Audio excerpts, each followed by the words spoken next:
মহান আল্লাহ সুবহানাহু ওয়া তাআলা কালামুল্লাহ শরীফে ইরশাদ ফরমান, কুরআনুল কারীমের সূরাতুল জুমার মধ্যে আল্লাহ বলেন, ইয়া আইয়ুহাল্লাযীনা আমানু ইযা নুদিয়া লিস-সালাতি من يوم الجمعة فاسعوا إلى ذكر الله وذروا البيع ذلكم خير لكم إن كنتم تعلمون। ও বিশ্বের ইমানদারেরা, ইজা নুদিয়া লিস-সালাহ, যখনই তোমাদেরকে ডাক দেওয়া হয় নামাজের জন্য। সুবহানাল্লাহ বলেন। কিসের জন্য? কথা বলেন একটু। আরে ভাই, অনেকেই নামাজ না পড়ার অভ্যাস থাকতে পারে, কিন্তু নামাজ কথাটা মুখ দিয়ে বলতে বলতে একটা মহব্বত তৈরি হয়ে যাইতে পারে। আল্লাহ রাব্বুল আলামিন বলেন, ও মুমিন বান্দারা, যখন ওই নামাজের জন্য তোমাদেরকে ডাক দেওয়া হয়, যা নুদিয়া লিস-সালাহ, এখানে আমভাবে বলা হয়েছে সমস্ত নামাজের কথা। সুবহানাল্লাহ বলেন। যখন ওই তোমাদেরকে নামাজের জন্য ডাক দেওয়া হয়, পরবর্তীতে আবার খাস হইতেছে মিয়াউমিল জুমা, বিশেষ করে জুমার দিনে। সুবহানাল্লাহ বলেন।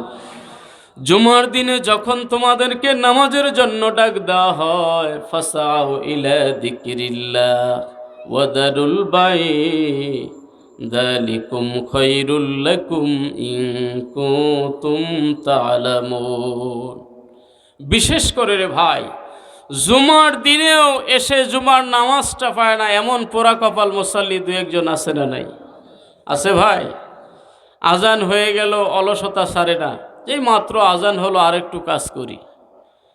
আজান হয়ে গেল যে মাত্র খুতবা হইতেছে আরেকটু কাজ করি। শেষ পর্যন্ত ওই খুতবা, বয়ান, নামাজটাও চলে যায়, ওই সোনার চান, কিন্তু শেষ পর্যন্ত জুমার নামাজটাও ধরতে পারে না। অথচ হাদিস শরীফ এসেছে, লাগাতার 3 জুম্মা যদি কেহ ফৌত করে, কয়টা? 3টা জুম্মা যদি কেউ ইচ্ছা করে ছেড়ে দেয় লাগাতার, তার নামটা চিরতরে মুনাফিকের খাতায় লেখা হয়ে যায়। চিল্লায় বলেন নাউজুবিল্লাহ। আমার ভাইয়ারা, 5 ওয়াক্ত নামাজ তো বটেই, কিন্তু সপ্তাহের এই শ্রেষ্ঠ দিনে জুমার নামাজ, এটা দয়া করে কখনো ছেড়ে দিবেন না। জুমার দিনের আলাদা ফজিলত আছে না নাই? হুজুররা প্রত্যেক মসজিদে, খতিব সাহেবরা মিম্বারে বসে ওয়াজ করে থাকেন, আগে আসলে কি সওয়াব, পরে আসলে কি সওয়াব, আছে না নাই? সব সময় চেষ্টা করব আমরা জুমার দিন অতি তাড়াতাড়ি প্রথম কাতারে সবার আগে গিয়ে মসজিদে বসার জন্য। কথা বলেন ঠিক কিনা? আমার ভাইয়ারা, বিশেষ করে যখন আমাদেরকে মসজিদ থেকে ডাক দেয় মুয়াজ্জিন নামাজের জন্য, আমার যুবক ভাইয়ারা, তোমার মোবাইলটা বন্ধ করে দাও, মোবাইল টিপাটিপি বন্ধ করে দাও, বন্ধুদের সাথে আড্ডা দেওয়া বন্ধ করে দাও, দ্রুত গতিতে তুমি মসজিদে চলে আসো। বিশেষ করে জুমার দিনে প্রত্যেকটা জুমায় প্রায় 30 মিনিট থেকে 40-50 মিনিট পর্যন্ত প্রত্যেকটা মসজিদের খতিব সাহেব এক একটা বিষয়ের আলোকে, কুরআন সুন্নাহর আলোকে আলোচনা করে। কথা কোন ঠিক কিনা? একজন মানুষ স্বাভাবিকভাবে যদি আর কোনো পড়ালেখা করে নাই, কিচ্ছু জানে না, শুধু জুমার নামাজটা নিয়মিত আজান হওয়ার সাথে মসজিদে এসে বসে যায়, বছরের 52 সপ্তাহে ওই ব্যক্তি অনেক বিষয় জেনে ফেলবে। কথা বলেন ঠিক কিনা? প্রত্যেকজন খতিব সাহেব প্রত্যেক জুমাতে আলাদা আলাদা বিষয়ের উপরে প্রস্তুতি নিয়ে সুন্দরভাবে সাজানো গোছানো আলোচনা করে। কথা বলেন ঠিক না? ওয়াজ মাহফিলে তো আসলে শ্রোতাদের মন জয় করার জন্য, মন রক্ষা করার জন্য আমরা কথা এদিক সেদিক বলতে হয়। কথা বলেন ঠিক না? আর জুমার মসজিদের আলোচনাটা হয় ধারাবাহিক আলোচনা, বছরের শুরু থেকে শেষ পর্যন্ত। এখন জমাদিউস সানি মাস, এরপরে রজব মাস, এরপরে শাবান মাস, এরপরে রমজান মাস, এরপরে শাওয়াল, জিলকাদ, জিলহজ, মুহররম, সফর, রবিউল আউয়াল, রবিউল সানি, জমাদিউল উলা পর্যন্ত এক একটা মাসে 4টা-5টা করে খুতবা আছে। 4টা-5টা এক একটা আলাদা সাবজেক্টের উপরে খতিব সাহেব কথা বলেন। কথা বলেন ঠিক কিনা? তা আমরা যদি মনের কান দিয়ে জুমার দিনের আলোচনাগুলো শুনি, তাহলে অবশ্যই আমাদের ফায়দা আছে না নাই? কিন্তু আমাদের সমাজের সমস্যা হলো, আমরা সকলেই জানি খুব বেশি, মানি খুব, ঠিক কিনা? খতিব সবার কি ওয়াজ করবে, তার চাইতে কি আমি কম জানি নাকি? আছে না এমন মানুষ? আমি বলবো বাবা আপনি জানেন ঠিক আছে, এরপরেও আপনার মহল্লার উনি খতিব সাহেব, ওনাকে দায়িত্ব দেওয়া হয়েছে, দায়িত্ব আসে আল্লাহ পাকের পক্ষ থেকে। সুবহানাল্লাহ বলেন। এমন হতে পারে আপনার না জানা বিষয়টা আপনি জানতে পারেন, অথবা জানা বিষয়টা আপনি ভুলে গেছেন, অথবা আমলে নাই, আরেকজনের কাছ থেকে শুনলে আপনার আমলটা চাঙ্গা হয়ে যাবে। কথা বলেন ঠিক কিনা? এই জন্য বলবো জুমার দিন আজান হওয়ার সাথে সাথে আমরা চলে যাব কোথায়? কোথায় চলে যাব? পারবো তো ইনশাআল্লাহ? খতিব সাহেবের আলোচনা যদি আপনার ভালো নাও লাগে, আগে যাওয়ার কারণে আলাদা একটা ফজিলত আছে না নাই? আপনি চুপ করে যায় বসে থাকলেন, যায় খতিব সাহেব যা বলে আমি যা তা জানেন, এরপরেও বসে থাকেন। কোরআনের একটা আয়াত শুনলে আপনার সওয়াব আছে, হাদিস শরীফ শুনলে সওয়াব আছে, আর আমলের নিয়তে শুনলে সওয়াব আছে না নাই? কথা বলেন। একটা মাসআলা মাসাইল শিখতে পারলে আপনার কত লাভ। আজকালকে আমাদের সমস্যা হলো আমরা জানি না, বুঝি না, বুঝতেও চেষ্টা করি না, এমন মন মানসিকতা আছে না নাই? চেষ্টা করব আমরা সব সময় আরও জানার জন্য, আরও জানার জন্য, জানলেই মানতে মন চাবে ইনশাআল্লাহ। সম্মানিত হাজিরিন, ইসলাম ডাকে আমাদেরকে কোন দিকে আর আমরা যাই কোন দিকে? বিশেষ করে যুবক ভাইদেরকে বলবো, আমার ভাইয়েরা, কুরআন সুন্নাহর এলেম তোমরা নিজেদের ভিতরে একটু ঢোকাও। আল্লাহ পাক রব্বুল আলামিন প্রত্যেকটা মুমিন মুসলমানের উপরে ইলমে দ্বীন শিক্ষা করা ফরজ করে দিয়েছেন। কথা বলেন, ফরজ না নফল? ইলমে দ্বীন শিক্ষা করা কি ফরজ? শিখতেই হবে আপনাকে। কোন পরিমাণ? যেই পরিমাণ এলেম না হইলে অন্তত চলা যায় না। মাসআলা মাসাইল যেই পরিমাণ না হলে অন্তত এই যে ইসলামের যে 5টা স্তম্ভ, এই বিষয়গুলো মানুষ জানে না। এই বিষয়গুলো জানা কিন্তু প্রত্যেকটা মুমিন মুসলমান নরনারীর উপরে ফরজ, ঠিক না ভাই?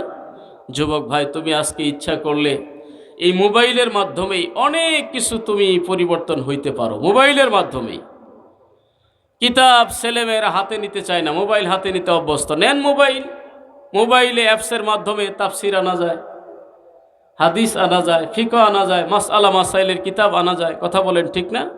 ও যুবক, তুমি ঘন্টার পর ঘন্টা মোবাইল টানতেছ, আমি তোমাকে বলবো ভাই, যেহেতু আমি মনে করি আপনারা আমার মহব্বতের মানুষ, ঠিক না? এই এলাকায় কি আমি নতুন আসছি? অনেক আসছি আল্লাহর মেহেরবানিতে, আপনাদের ভালোবাসায়, আপনাদের দোয়ায়, আল্লাহর মেহেরবানিতে। আল্লাহ সুবহানাহু ওয়া তাআলা কালামুল্লাহ শরীফে ইরশাদ ফরমান, কুনতুম খায়রা উম্মাতিন উখরিজাত লিন-নাস তা'মুরুনা বিল মা'রুফ ওয়া তানহাউনা আনিল মুনকার। কুরআনুল কারীমের ভাষায় এই পৃথিবীতে যত উম্মত এসেছে, যত নবী রাসূলের যত উম্মত পৃথিবীতে এসেছে, আমাদের চাইতে শ্রেষ্ঠ কোনো উম্মত পৃথিবীতে ছিল? কিয়ামত পর্যন্ত পৃথিবীতে আর আগমন করবে, আমরাই সর্বশ্রেষ্ঠ জাতি। খুশি না বেজার? একটু জবান খুলে বলেন, আমরা খুশি না বেজার? আওয়াজ দিয়ে বলি আল্লাহু আকবার। সর্বশ্রেষ্ঠ জাতি হিসাবে, সর্বশ্রেষ্ঠ উম্মত হিসাবে আল্লাহ পাক যে দয়া করে আমাদেরকে কবুল করেছেন, এতে কি আমরা খুশি না? আমরা কোনোদিন দরখাস্তও করি নাই, আমরা কোনোদিন রব্বুল আলামিনের কাছে প্রার্থনাও করি নাই যে আল্লাহ শ্রেষ্ঠ নবী, শ্রেষ্ঠ পয়গম্বর মুহাম্মদ সাল্লাল্লাহু আলাইহি ওয়াসাল্লামের উম্মত হিসাবে তুমি আমাদেরকে কবুল করো। এটা জাস্ট আল্লাহ পাকের একটা দয়া। আল্লাহ দয়া করে আমাদেরকে শ্রেষ্ঠ নবীর উম্মত হিসাবে কবুল করেছেন, আলহামদুলিল্লাহ বলে। সম্মানিত হাজিরিন, আল্লাহ পাক বলতেছেন তোমরাই সর্বশ্রেষ্ঠ জাতি। সুবহানাল্লাহ। এর পিছনে আমাদের কারণটা কি জানেন? আল্লাহ পাক সেটা ক্লিয়ার করে দিয়েছেন, তোমরা সৎ কাজের আদেশ দিবে এবং অসৎ কাজে বাধা দিবে। এটা যুবক, বৃদ্ধ, পৃথিবীতে মুমিন মুসলমান যারা, সবার কাঁধে দায়িত্ব। সমাজে কোনো অশ্লীল কাজ হতে দেখলে এটা আমরা বাধা দিতে হবে, ঠিক কিনা ভাই? না চুপ করে বসে থাকবো? আপনারা সমস্যা হইতেছে কথা বুঝতে? একটু এদিকে তাকাবেন, দয়া করে কথা বলবেন না, একটু আমার সঙ্গে কথা বলেন। আপনারা চুপ করে থাকলে তো কথা বলা যাবে না। আমাদের কাঁধে দায়িত্ব হলো সৎ কাজের আদেশ দিতে হবে এবং অসৎ কাজ থেকে মানুষকে বিরত রাখতে হবে। সেটাও আবার কিভাবে? 3টা স্তর। বাধা দেওয়ার, নিষেধ করার স্তর কয়টা? কথা বলেন। 3টা। যদি আমরা সমাজে কোনো অশ্লীল কাজ হতে দেখি, আল্লাহ পাক আমাকে যেমন তৌফিক দিয়েছে, যদি হাত দিয়ে বাধা দেওয়ার ক্ষমতা থাকে তাহলে হাত দিয়েই, একেবারে জায়গাতেই হাত দিয়েই বাধা দিতে হবে যে এই কাজ তুমি করতে পারবা না। হাত দিয়ে বাধা দেওয়ার ক্ষমতা যদি না থাকে তাহলে মুখ দিয়ে অন্তত বলতে হবে যে ভাই তুমি যে কাজটা করতেছো, ও যুবক, তোমার আজকে থাকার কথা ছিল কোথায়, আজকে তুমি কোথায়? তোমার থাকা দরকার ছিল ওয়াজের প্যান্ডেলে, তুমি আজকে টেলিভিশন সামনে নিয়ে বসে আছো। আমার যদি ছেলে হয় ছেলেকে আমি বলবো, আমার যদি নাতি হয় নাতিকে আমি বলবো, আমার যদি ভাতিজা হয় ভাতিজাকে আমি বলবো। মুখ দিয়ে বলার ক্ষমতা যদি থাকে, যে হাত চালাইতে গেলে ঝামেলা হইতে পারে। কথা বলেন। ইসলাম কি বিবেচনার ধর্ম! সুবহানাল্লাহ বলেন, সুবহানাল্লাহ বলেন। আল্লাহ পাক রব্বুল আলামিন আপনার আমার উপরে এমন দায়িত্ব চাপায় দেন নাই যেটা আপনার আমার সাধ্যের বাহিরে। লা ইউকাল্লিফুল্লাহু নাফসান ইল্লা উসআহা। আপনি আমি করতে পারবো না এমন কাজ আপনার আমার ঘাড়ে কিন্তু আল্লাহ চাপাইয়া দেন নাই। যতটুকু আপনার শক্তি আছে, সামর্থ্য আছে, ততটুকুই দায়িত্ব আল্লাহ আপনার আমার কাঁধে দিয়েছে। হাত দিয়ে যদি বাধা দিতে পারি তো আলহামদুলিল্লাহ। আর যদি আমি বিবেচনা করে দেখি হাত দিয়ে বাধা দিতে গেলে বাধা দেওয়ার চাইতে আর উল্টাটাও হতে পারে, কারণ তাদের সঙ্গে হাত দিয়ে বাধা দিয়ে শক্তিতে আমি পারবো না। তখন দায়িত্ব হলো অন্তত মুখ দিয়ে তাকে বলতে হবে, বুঝাইতে হবে যে বাবা, ঈশান নামাজের আজান হয়ে গেল মসজিদে, অথচ তুমি রাস্তায় দাঁড়িয়ে এখনো মোবাইল টিপতেছ। ও যুবক, এখন তো তোমার থাকা দরকার ছিল মসজিদে, কারণ মসজিদে যখন আজান হয়ে যায়, যখন ডাক এসে যায়, তখন আর তোমার অন্য কাজ করার কোনো সুযোগ নাই। বিশেষ করে আলহামদুলিল্লাহ আজকে রাত্রে আমরা এখানে বসেছি। আজকের রাতটা কিসের রাত? জুম্মার রাত। আলহামদুলিল্লাহ বলেন, আলহামদুলিল্লাহ বলেন। বরকতময় একটা সময়, সপ্তাহের সর্বশ্রেষ্ঠ দিন, সৈয়দুল আইয়াম হলো ইয়াউমুল জুমআ। সুবহানাল্লাহ বলেন। সপ্তাহের মধ্যে শ্রেষ্ঠ দিন কোনটা? জুমার দিন। আজকে জুমার রাত কিন্তু শুরু হয়ে গেছে। আলহামদুলিল্লাহ বলেন। আজকে যদি আমরা এখানে নিয়তটা ক্লিয়ার করে বসতে পারি, আল্লাহ পাক আমাদেরকে কবুল করতেও পারে। কথা বলেন, ঠিক না?